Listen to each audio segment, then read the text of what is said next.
Thank you for joining me here on Sword Shield 777. I pray that this message reaches the people that need to hear it. Right turns on red, your keyboard's escape key, and speeding tickets all testify to our hatred for waiting.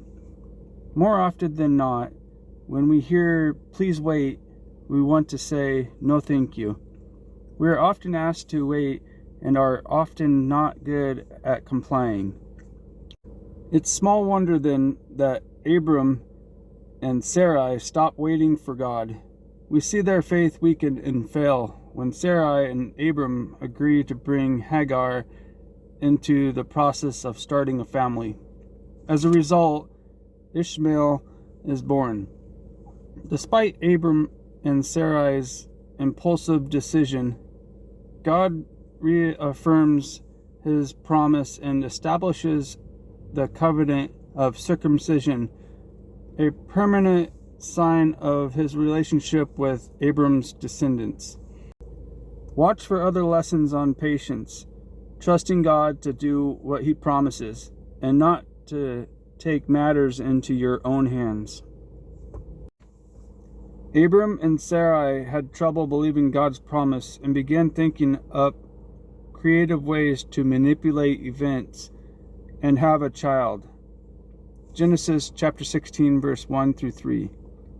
A married woman who could not have children was shamed by her peers and was often required to give a female servant to her husband in order to produce an heir. The children born to the servant woman were considered the children of the wife. When Sarai gave Hagar to Abram, they were acting in line with the custom of the day. But this action revealed their lack of faith that God would fulfill his promise. Consequently, a series of problems arose. This invariably happens when we take over for God and try to fulfill his promises through efforts that are not in line with his specific directions. In this case, time provided the greatest test of Abram and Sarai's faith, their willingness to let God work in their lives. Sometimes we too must simply wait. When we ask God for something and have to wait, we are tempted to take matters into our own hands and interfere with God's plans.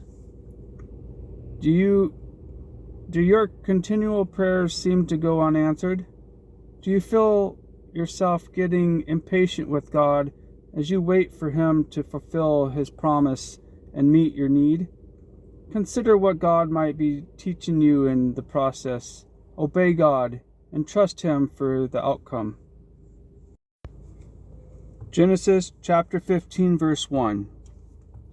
Sometime later, the Lord spoke to Abram in a vision and said to him, "Do not be afraid, Abram, for I will protect you, and your rewards will be great." Going to be reading Genesis chapter 16, 1 through 6. Now Sarai, Abram's wife, had not been able to bear children for him, but she had an Egyptian servant named Hagar. So Sarai said to Abram, "The Lord has prevented me from having children. Go and sleep with my servant. Perhaps I can have children through her." And Abram agreed with Sarai's proposal. So Sarai, Abram's wife, took Hagar, the Egyptian servant, and gave her to Abram as a wife. This happened 10 years after Abram had settled in the land of Canaan. So Abram had sexual relations with Hagar, and she became pregnant. But when Hagar knew she was pregnant, she began to treat her mistress Sarai with contempt. Then Sarai said to Abram, "This is all your fault. I put my servant into your arms, but now she's pregnant. She treats me with contempt. The Lord will show who's wrong, you or me." Abram replied, "Look, she is your servant, so deal with her as you see fit." Then Sarai treated Hagar so harshly that she finally ran away. Next is Genesis chapter 17, verses 15 through 19. This is where Abram turns into Abraham, and Sarai's name turns into Sarah.